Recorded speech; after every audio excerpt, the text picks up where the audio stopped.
Salut! Astăzi vom face prezentarea la găini. Primii sunt cei mai blânzi puioți. Ăștia sunt tineri, dacă puteți vedea. Sunt cam blânzi. Da, ele se speră, dar când îi prind sunt blânzi. Următorii sunt ăia obraznici. Măcar aceștia sunt, că se sperie prea tare.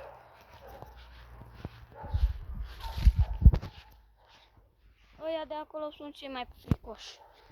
Ia trei. Hai și trecem la următorii.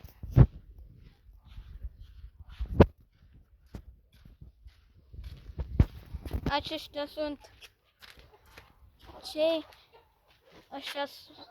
ăștia din a doua secundă, observ.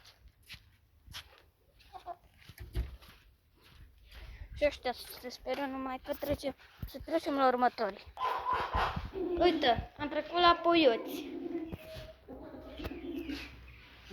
Zi-mă, ce faci? Dar acesta este Gigel, scoica de la mare. Nu știu dacă îl vedeți. Eu i-am dat nume Gigel. Scoicele ala mari nu știu unde sunt. Și puioții aceștia se sperie când le bag palma. Se cam speriu. Vă speriați de palma mea. Și uite, cloșca și puioții cam merg cam rapid.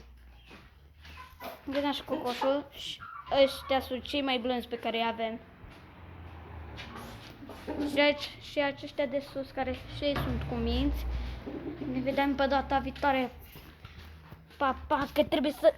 Că mie numai 5% mii.